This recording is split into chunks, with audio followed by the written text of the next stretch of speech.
Live from downtown Detroit, home of WDIV and Click on Detroit, Local 4 News at 6 starts now. A scammer's going door to door targeting senior citizens. Help Me Hank reveals how this fake utility worker is getting away with thousands of dollars. There's growing concern over the spread of the COVID Delta variant in Michigan, and we're learning more about how effective the existing vaccines are against it. Michigan's Attorney General coming forward to make it clear how serious she is about getting justice for victims of sexual abuse within the Boy Scouts of America. Glad you're with us tonight for Local 4 News at 6. That message from Dana Nessel coming in the form of a public service announcement. She's asking victims to come forward and report past abuses. Local 4 defender Sean Lay has more on the investigation. And Sean, the AG now believes there are hundreds more victims than previously thought. Kimberly, spot on there. We're going to explain why she originally thought there were 1,700 victims of sex abuse. That number is now skyrocketed to 3,000 victims here in Michigan of this sex abuse. The Attorney General says every victim deserves to be heard. Through the documents, we've been made aware of what we initially thought were perhaps 1,700 victims in the state of Michigan. That number has now increased to some 3,000 individuals that we believe were victimized due to their relationship with the Boy Scouts of America. As victims continue to file civil suits against the Boy Scouts of America, saying they were sexually assaulted, the state of Michigan keeps coming up as the location of where the abuse took place. That is why the number of potential victims has grown to a staggering number of 3,000. Attorney General Dana Nessel thinks there are more. The stories we hear from victims every day have compelled us to open a criminal investigation into the Boy Scouts of America. Today, she released this public service announcement asking victims to come forward so abusers can be brought to justice. She says predators likely didn't stop after leaving the Boy Scouts, and more abuse could be prevented. Many of them continued to commit sexual offenses against children, and so we want to get those people off the streets. And tonight, AG Dana Nessel tells me she expects convictions from this massive investigation. How can people be heard? The state has set up a hotline. Let's go to that, 844-324-3374. Of course, that'll be on our website, clickondetroit.com, for a case that seems to be only growing larger by the day. We're live tonight. Sean Lay, Local 4, back to you. That's the truth. All right, Sean. Well, rain is about to start dominating our weather here. And some parts of Metro Detroit already going to get a taste of that tonight before these bigger storms arrive, Ben. Yeah, this stuff that we're watching right now in Storm Tracker 4, this is not going to do much for the bottom of the rain gauge, maybe a couple hundredths at best. It's weakening pretty quickly, but nevertheless, maybe a couple lightning strikes that we're picking up out there, and we're watching a couple of these cells off that main line, which is starting to work its way into the heart of the metro zone. So everywhere between northern Macomb County and eventually down near the city, you're likely going to see at least a quick shower before things start to dry out a little later tonight. Temperatures at 80 degrees. It's somewhere we haven't been in a while, but we'll see plenty of that going forward as the heat and the humidity are starting to build as we head into the weekend. So if you are making plans for Saturday and Sunday, I hope they are indoor plans, because good chances of thunderstorms both days, and at least Saturday, there's a severe threat that's tacked on top of that. So we'll talk more about that. But this is one of those weekends you're going to want the Local Forecasters app. If you don't already have it on your phone, head to your favorite app store and search for WDIV. It is absolutely free. Kim? Okay, Ben.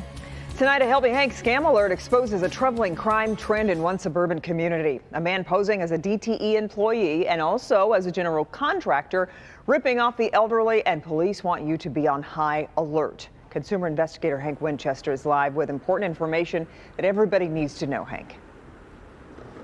Kim, good evening to you. I just spoke with Ferndale Police, and as you can imagine, they want to get this information out to the public. Here's why. Not only has this man been scamming people here in the city of Ferndale, they are worried he's on the move. And in one particular case, he drove an elderly victim to the bank and took off with his money. The man police are trying to track down could show up at your front door. He claims he's with DTE, but he's also posed as a general contractor. In the case of the DTE story, he tells you that your bill is overdue And if you don't pay it now, you're going to lose your power immediately. If you don't know the person, don't answer the door.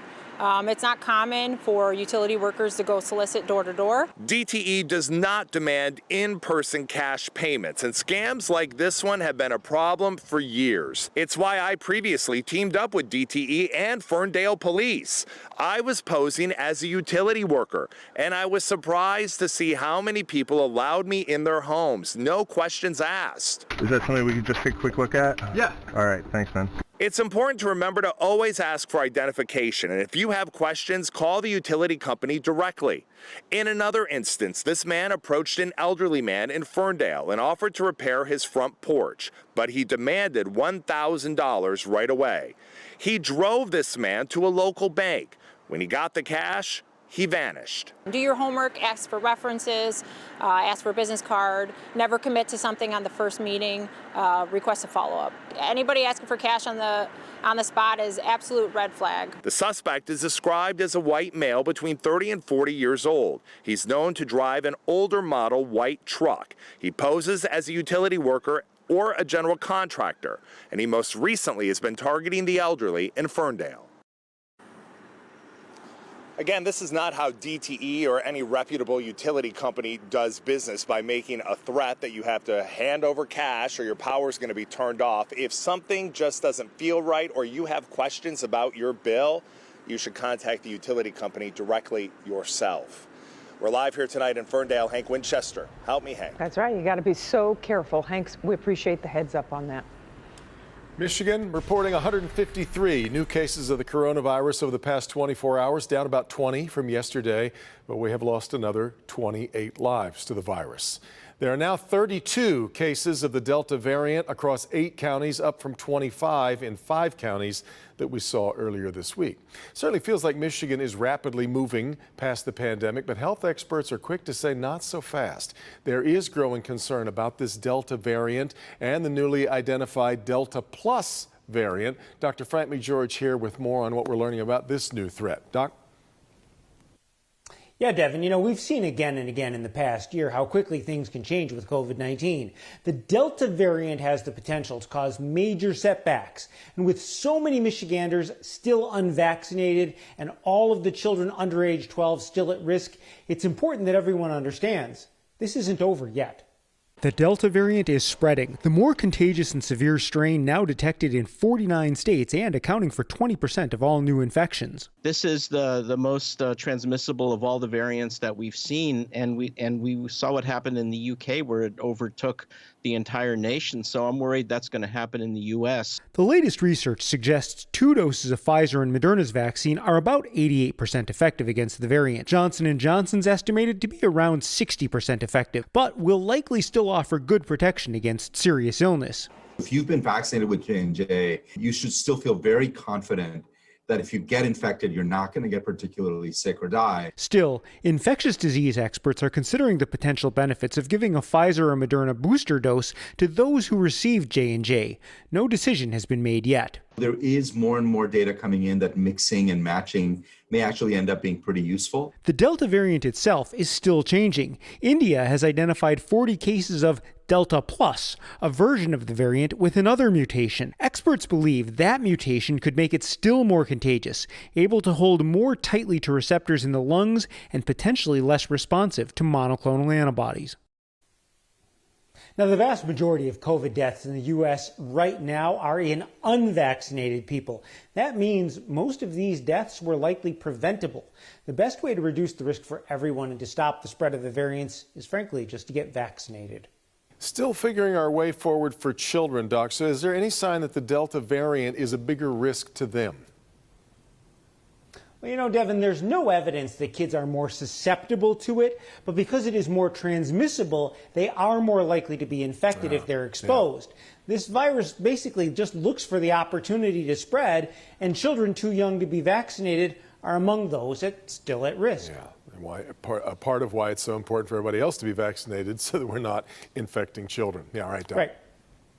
99 people are still unaccounted for as a desperate search for survivors continues at a collapsed condo near Miami. A wing of the 12-story high-rise building came crashing down in the middle of the night. At least one person is dead, but investigators fear the death toll could climb sharply, and they don't know how many people were in the tower when it fell. At this point, dozens have been pulled from the rubble. The complex was undergoing a safety inspection, but a cause is still unknown. Lester Holt will anchor NBC Nightly News live from Surfside, Florida. He will have the very latest coming up at 6:30 here on Local 4. Elsewhere, an Ann Arbor native is killed in a police shooting in Hawaii. Police say 31-year-old Daniel Buckingham broke into a vacant home in Hilo, Hawaii, and lunged at officers with 2 knives. He cut the arm of an officer, apparently. Police fired at him, killing him. Police say Buckingham has lived in Hawaii for the past year and a half, but has no known permanent address. He is, though, originally from Michigan. The Macomb County Prosecutor's Office is appealing the sentence of a man charged in connection to an attack on his son. Colin Quint was sentenced today to 8.5 months in jail for a 2018 attack on his infant son. He pleaded no contest to the lesser charge of second-degree child abuse after initially being charged with first-degree. The prosecutor's office will look to reverse the ruling in the Michigan Court of Appeals and secure a prison sentence. All right, still ahead, a blast from the past in one downriver community. We're going to show you the new but very old school option for moviegoers. And you'll hear from the man who was determined to make it a reality even during the pandemic. Larry. Warren Police wants to make a change within the department. I'm Larry Spro, and I'll tell you all about this new initiative and how it incorporates more diversity.